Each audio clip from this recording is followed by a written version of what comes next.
talking about discourse communities and understanding their role in research conversations.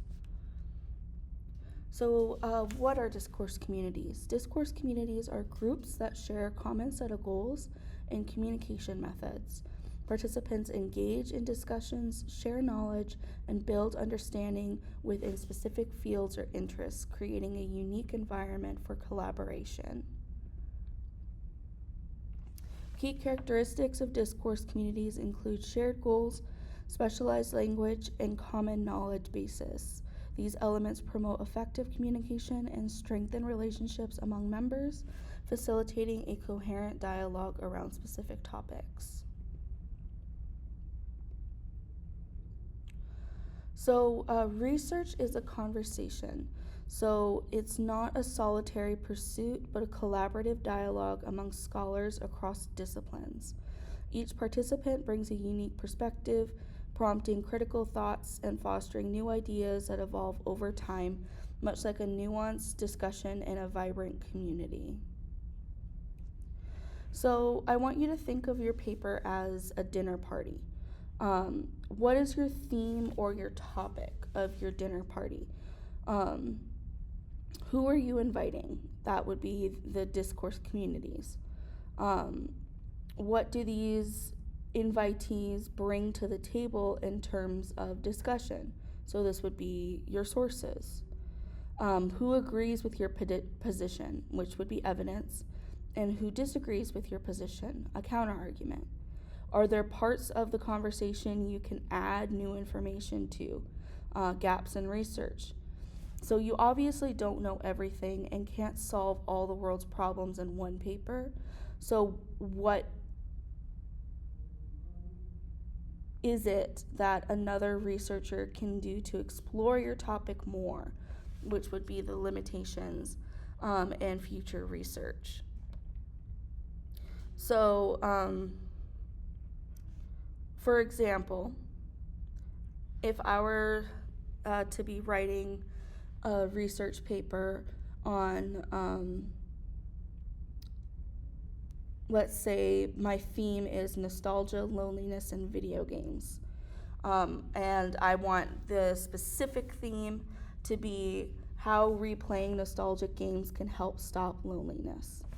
I want to invite people from the video game community and the psychology community. I would list different sources, maybe like three or four from each category.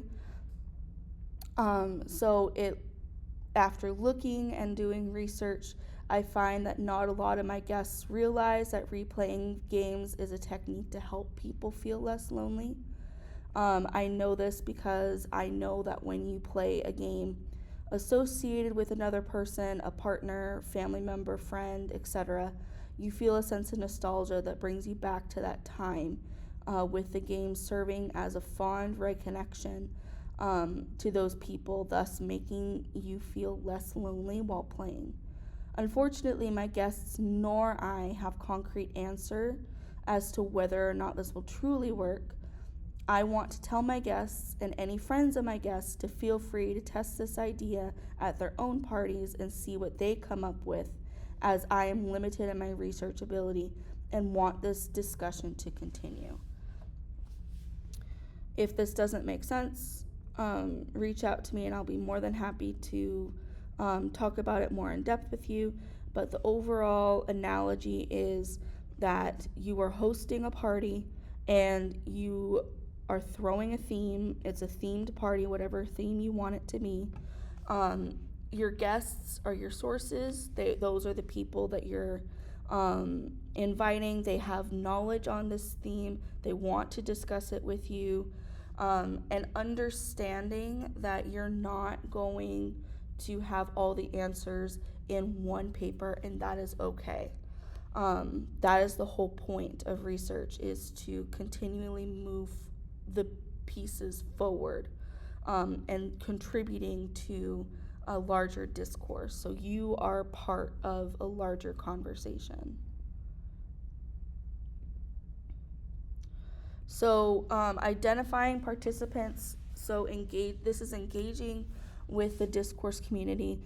So determining the right participants from the relevant discourse community enriches the research conversation. So, for example, we're talking about like I was just talking about the video game community and the psychology community. So these can provide diverse perspectives on how nostalgia and gaming helps alleviate loneliness. So those are the people that I want to come to my party.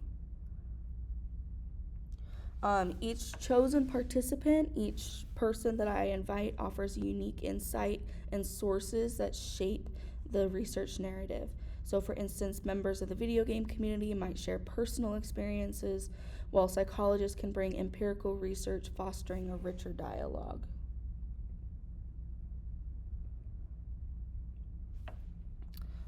So there's supporting arguments. So when developing your research, supporting arguments provide a foundation for your thesis.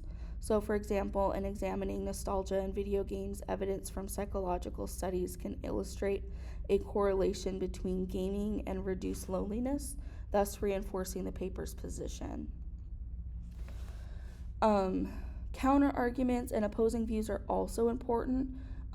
It enriches diverse by acknowledging different perspectives, which is a good thing.